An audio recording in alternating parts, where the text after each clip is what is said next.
Hey, ladies and gentlemen, welcome back to another episode of College Ball with J Dog. Today, we're going to talk about Josh Heupel a little bit. Trying to get a feel of how the fan base feels about it. I'll give you my thoughts on it. We'll go over what he's done while he's been here compared to what other people have done.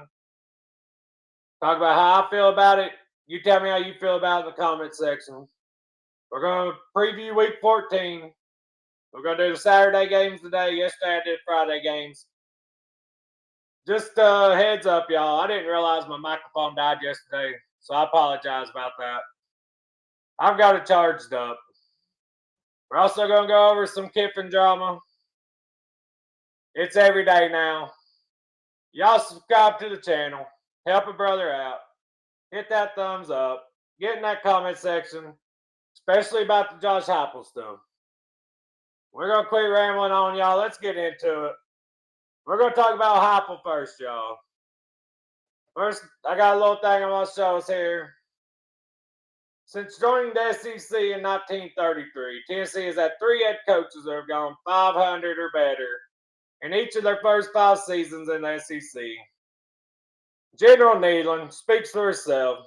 Philip Fulmer, the only modern-day coach to win a title. Josh Heupel. Philip Fulmer took over a way better situation than Heupel did. Johnny Majors had built the program back up.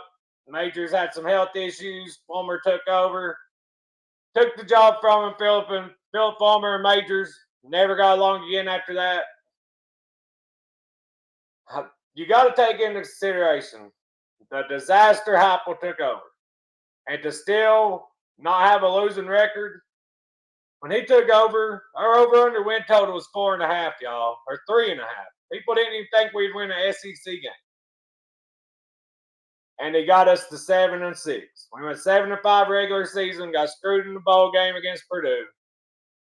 Could have easily went 8-5, even 9-4 with the screw job at Ole Miss that year. Against Ole Miss, not at Ole Miss. So him, Fulmer, Neyland. Like I said, Fulmer took over a ready-made program. And he kept it on the uptick till about 2003, 2004. Then the decline started. One more thing we're going to look at about him before we talk about it. Because I know the fan base, some of the fan base has a way different opinion on him than I do. Things Josh Heupel's done in 5 seasons at Tennessee. And you got to remember, when Heupel took over, y'all, he lost 37 guys to the transfer portal. That's when the transfer portal just started. His first season, he coached with 63 scholarship guys. We had walk-ons at linebacker, all this stuff. He beat Nick Saban, Alabama twice. He beat Saban once, DeBoer once. Beat Florida 3 times. From 2005 to 2021, Tennessee beat Florida how many times, y'all? 1 time. Snapped the swamp streak. Hadn't won down there since 2003. Put belt to ass on them last Saturday, y'all. Beat LSU in Baton Rouge. Not only did he beat LSU in Baton Rouge, he beat them so bad the fans were gone by the 3rd quarter. 40-13. It was over 5 minutes into the game. Snap the Arkansas curse. Absolutely. We have been cursed against Arkansas. He beat them this year. Last year, the curse got us. This year, he snapped it. The 2.5 things he hasn't done. Beat Georgia and in Athens. He had Georgia's ass this year if his kicker could make a damn field goal. That loss ain't on him. Win in Tuscaloosa. So in 5 years, that's the only 2 things he's not done. Is beat Georgia, which he done this year if his kicker could just make a field goal. And he hasn't won in Tuscaloosa. He's in year 5, y'all. Kirby didn't win a title at Georgia till year 5 or 6. And Kirby took over a roster that was ready-made to win. You can say a lot of things about Mark Richt, but that he couldn't recruit isn't one of them. Rick just couldn't coach the talent and develop it. The situation Kirby took over compared to Heupel, for them to have similar records at this point in their coaching careers, in Kirby's first 5 years at Georgia, Heupel's first 5 years at Tennessee,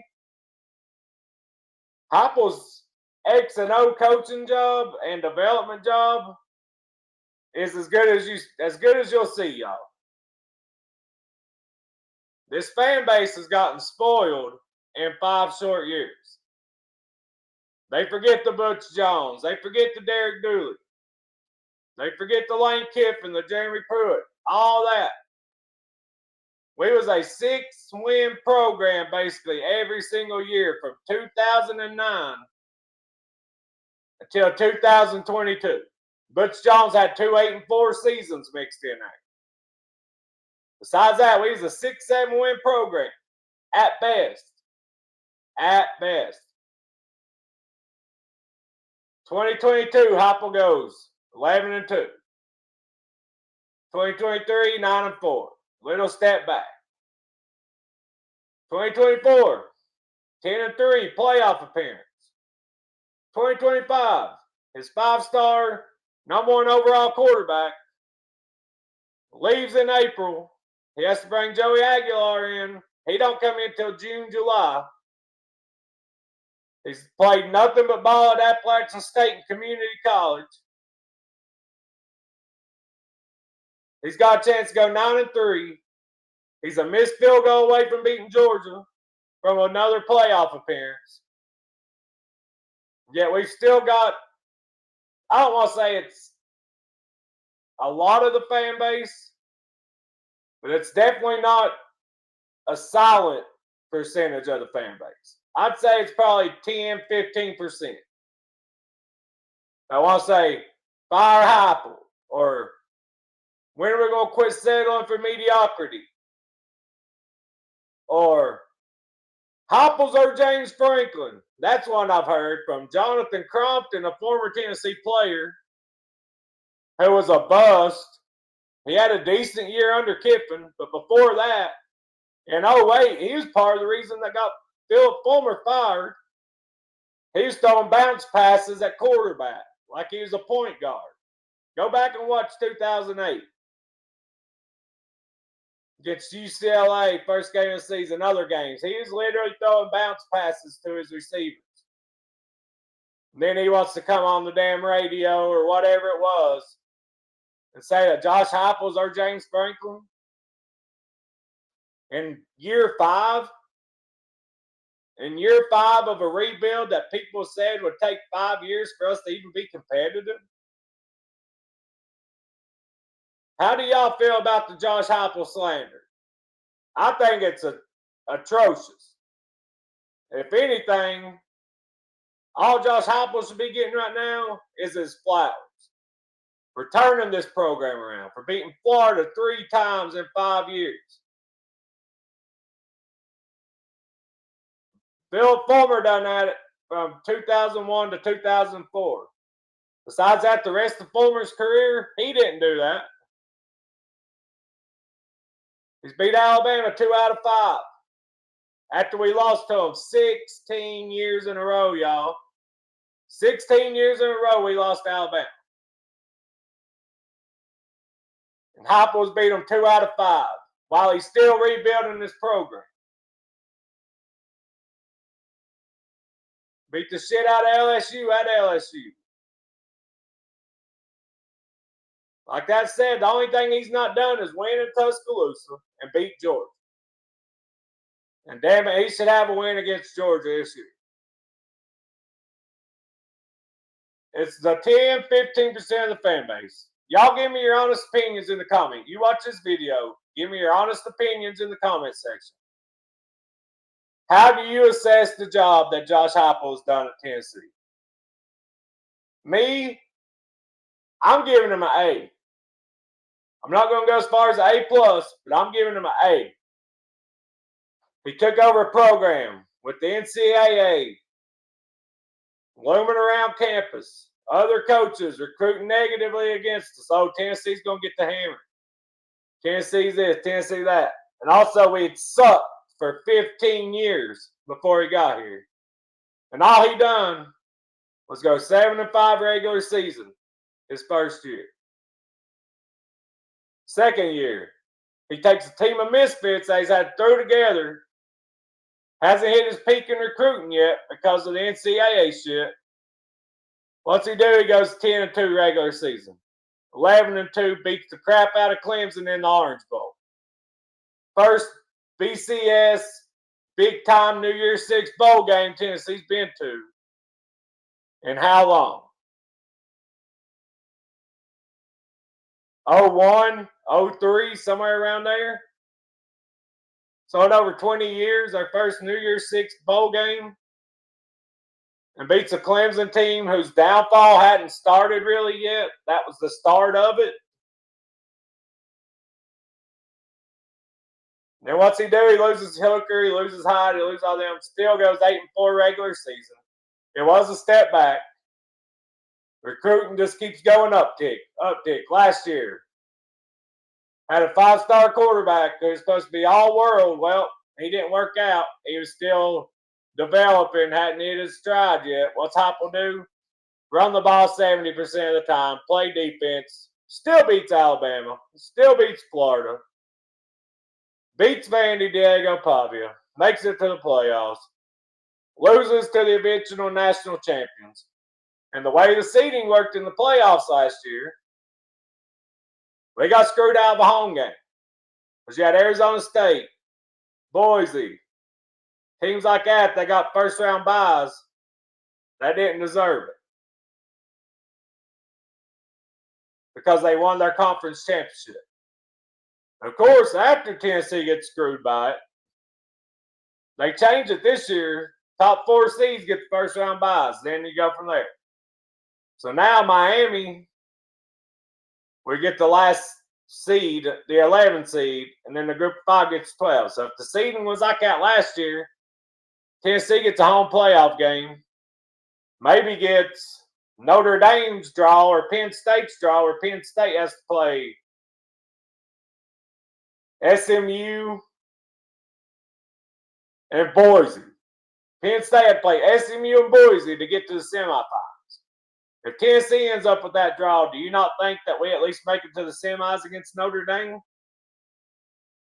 We got a bad draw last year. Got screwed out of a home game. We lost to Georgia, at Georgia, and we dropped 7 spots. Georgia's a top 10 team. Ohio State loses to Michigan at home as a 22-point favorite, 23-point favorite. They dropped 4 spots, stayed ahead of us. The brand bias is real, y'all. This year, still potential to go 9-3. 1-2 plays away from another playoff appearance with the quarterback that hasn't even been in the system for 5 months yet. And the top 5 offense, top 5 scoring offense. Quarterback leads the nation in yards per game. He's got a few turnovers he'd like back. But we still got a chance to go ruin Vandy's best season they've ever had. Best recruiting class we've had yet under Heupel. Top 8. 7 or 8, according to whichever site you look at. We'll have a crazy transfer portal come up. We're investing more money into football now. Tennessee's going to go get some big guys in the portal, and I'm telling you, next year will be the best season Josh Heupel has at Tennessee. I would bet a lot on that. Then all you James Franklin guys calling him James Franklin, Tennessee's James Franklin. Or, oh, he's never going to get over the hump. It's year 5 in a rebuild that was supposed to take 5 years just for us to be competitive. But yeah, in 5 years, he's had us in the playoffs once, knocking on the door of the playoffs in his second year, This will be, if we win Saturday against Vandy, be the best 4-year stretch of Tennessee football since 95 to 98. The good old days everybody talks about. Oh, we want the good old days back. Well, Heupel's got us there and on the path to go even higher than that. And some of y'all still bitch, moan, and whine about it. Like I said, I know it's only about 10, maybe 15% of the fan base. So y'all give me your honest assessment of Heupel in the comment section. Tell me if you think he'll ever win a national title at Tennessee. If you think he's reached his peak, we're not going to get any higher than we've been under Heupel. And give me a grade on what you think Heupel's done so far. In 5 years, what is your grade for Heupel on a scale of A to F? Like I said, mine's an A. You can go all the way to A plus or F minus. Mine's an A. There's a couple of little things he does sometimes, clock management wise, things like that I'd like to see him improve on. But besides that, he gets a solid A from me. He fixes a little bit of clock management issues, timeout issues. A plus. Another thing that's happened this year that we don't talk enough about. On the road this year, that's been the thing. Everybody's, oh, Heupel on the road, Heupel on the road. We suck on the road, we suck on the road. Well, first of all, most teams suck on the road. Besides Kirby Smart, guess who has the best road record in the SEC since Josh Heupel took over at Tennessee? Josh Heupel. This year, you've seen way less penalties on the road, way less false starts.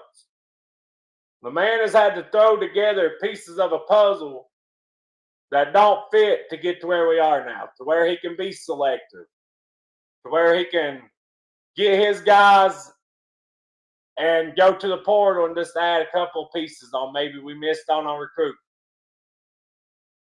Telling you, after the transfer portal and our recruiting class this year, y'all are going to say, man, we're going to have a really damn good team next year. The country better watch out for Tennessee. My rant's over, y'all. Y'all get in that comment section. Tell me how y'all feel about it. Let's move on to the Week 14 Saturday games, y'all. We got quite a few to go over. We're going to start with Vandy traveling to Knoxville, baby. Can the Commodores get their best season since the 40s or 50s? Or does Tennessee ruin any chance of Diego Pavia and his big-ass mouth and his mom they show on the freaking sidelines after every single play? Do we shut their ass up? He's been talking that shit all season. Like I said on here, I don't like to say the F word. I'll say some cuss words, but I don't like to throw the F word out there or anything worse. But he said, F those guys. We can beat them any given Saturday. Any Saturday, we beat Tennessee. He also said they're going to run the state after this year. Well, here's his chance to back that shit talk up. He ran his mouth about Alabama all offseason. They shut him up. Our boys need to go out and do the same thing this Saturday. Tennessee, trying to get another 10-win season with the bowl win. That'd be 3 10-win seasons out of 4. How can you complain about that in year 5, y'all? We are 2.5-point favorites, so basically we're just favored because we're at home. The FPI likes us about 58-42, y'all. I'm so fired up for that matchup. I'll hopefully shut his big mouth up and hopefully they show his mom on the sideline because they're going to, because they do it every week. Who's Theo Vaughn going to be pulling for? He's always with He's always with Pavia's mom. But yet before, when we beat Florida for the first time, he dumped Gatorade on Heupel, said he's a ball fan for life. Where's Theo Vaughn's allegiance lie, y'all? I'm fired up for that one, y'all. Let's keep it rolling. Where should we roll to next, y'all? Let's go to the big game between Michigan, Ohio State. Ohio State travels to Michigan on a 4-game losing streak to the Wolverines. Last year they was favored by 23 points almost and got beat at home. Michigan plants the flag. All hell breaks loose. The governor of Ohio tries to make it a felony to plant a flag on their field. Absolutely pansy stuff. Ohio State is favored by 9.5 points. The FPI loves Ohio State. About 78-22, y'all. Is this the year the Buckeyes finally assert their dominance? Or is it like an old Tennessee-Florida game where it don't matter who the better team is, you end up losing? There's years and years and years Tennessee had a better roster than Florida. But yeah, we find a way to lose. Is Michigan going to continue that streak? Because Michigan does not have near the roster Ohio State has. Michigan's hope this year is the same hope they had last year. Muddy the game up, play smash mouth football, run that clock down, snap it with 3 or 4 seconds on the play clock, and hope your defense holds Ohio State to 10, 13 points. Can they do that? We'll see. We're going to do a prediction show tomorrow, y'all. Thursday's Thanksgiving. Fat Boy's going to be happy, y'all. Fat Boy's going to be happy. You're going to spend time with the family, eat food, take a nap, watch football, eat more food, take another nap, eat more food, wake up Friday, watch more football, eat leftovers, wake up Saturday, watch more football, and eat more leftovers. Thanksgiving's my favorite holiday, y'all. In case you didn't notice, and in case you can't tell by looking at me. We got Texas Tech, y'all, traveling to West Virginia. They're favored by 24.5. Texas Tech wins every game by at least 24 points. West Virginia had to turn around a little bit there. They lost a heartbreaker last week. Week before, maybe. Honestly, they'd say it, but I don't think the Mountaineers have a chance. I do think they have a chance to cover that spread. Texas Tech's the best team in the Big 12. It's not even close. They're head and heels above the Big 12. They're investing the money. They're bringing in the portal guys. They're bringing in the big-time recruits. Other Big 12 guys can't compete with. Now, McAfee's putting money into West Virginia. They just got their highest-rated recruit they've ever got. Can West Virginia be that second team that starts investing and spending a lot of NIL and brings in some big boys? That is to be determined, but I do think West Virginia is going to have a big, massive leap from this year to next year. Richard had to go in there, change the culture. You know how it goes when you bring in a new coach. It ain't always pretty the first year. You usually see a big jump from year 1 to year 2. We'll see how it goes, y'all. We got Miami and Pitt fighting for a playoff spot. Who would have thought Pitt would be fighting for a playoff spot last week of the season? Miami, are they going to be all right with Cristobal if they lose this game?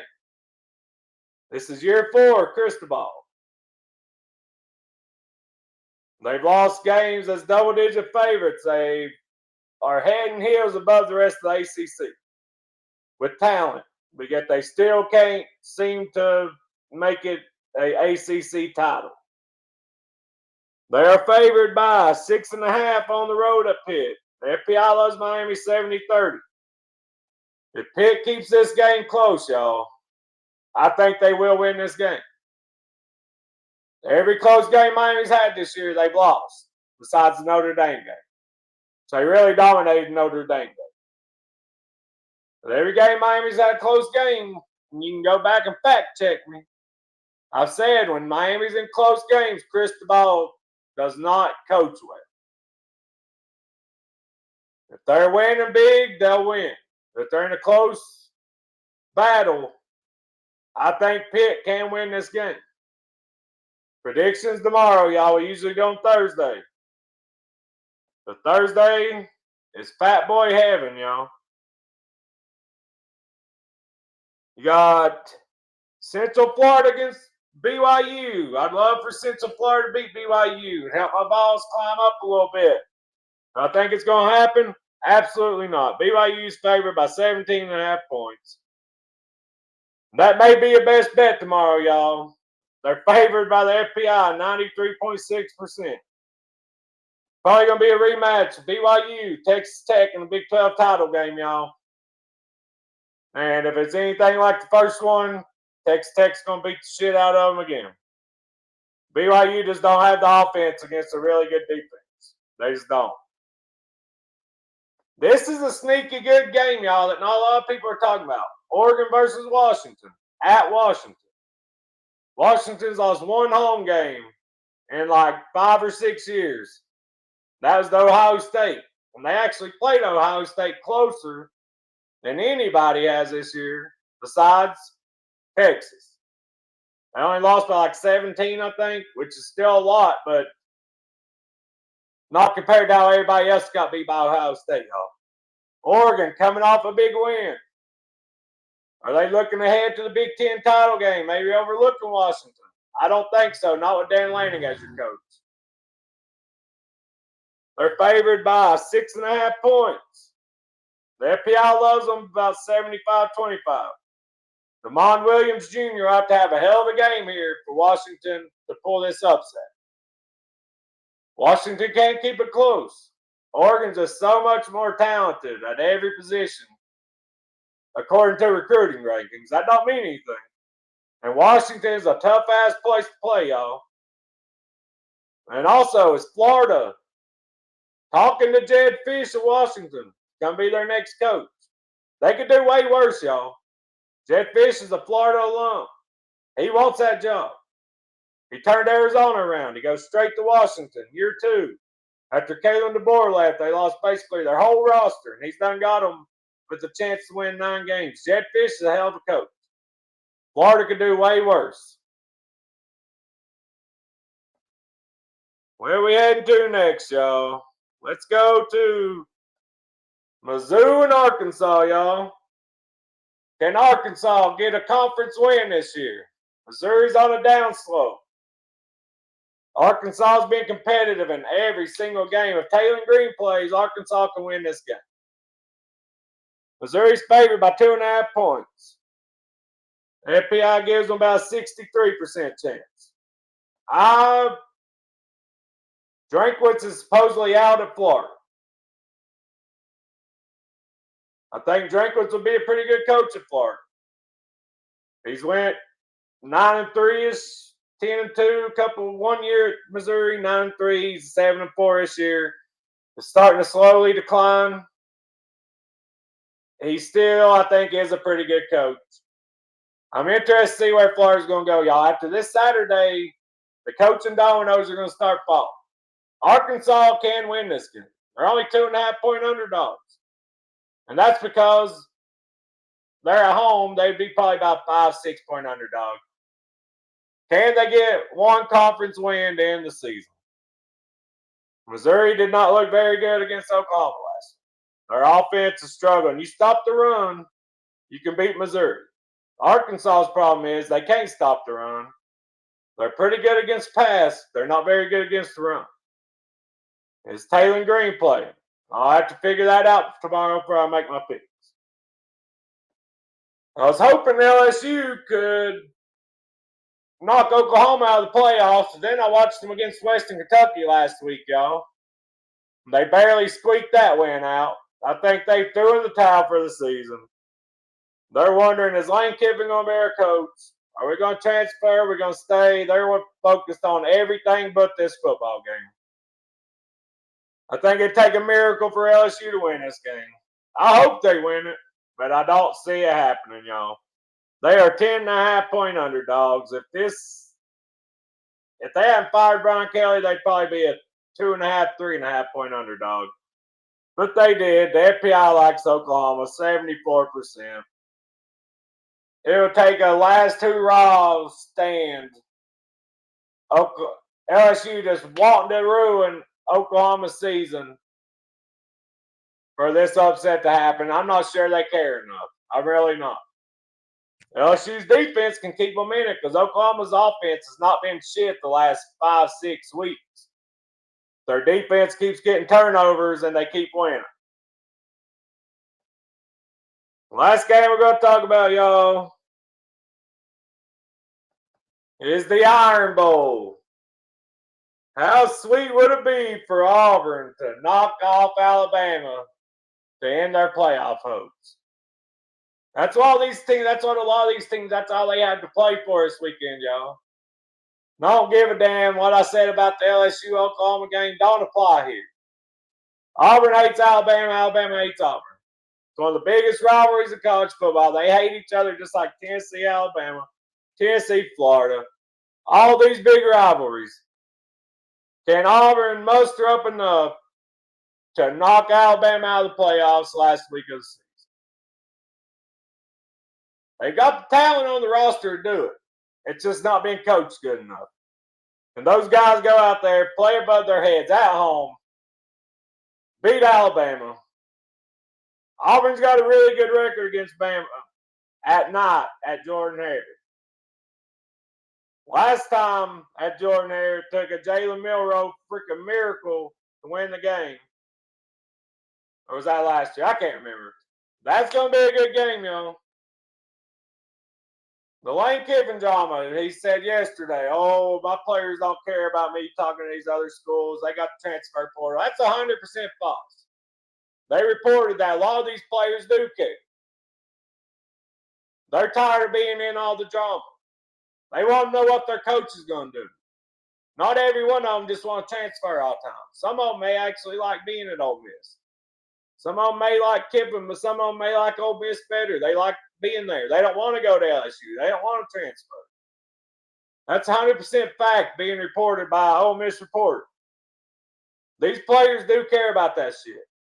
They do not want to have to transfer. They don't like being in the middle of all this shit because it's just a big distraction. Kiffin's gone, y'all. If he wasn't, he'd already said sign an extension, just like Matt Rule did, just like all these other coaches did. So their name will quit getting talked about and their team can focus. Yet here Kiffin is one win away from the playoffs.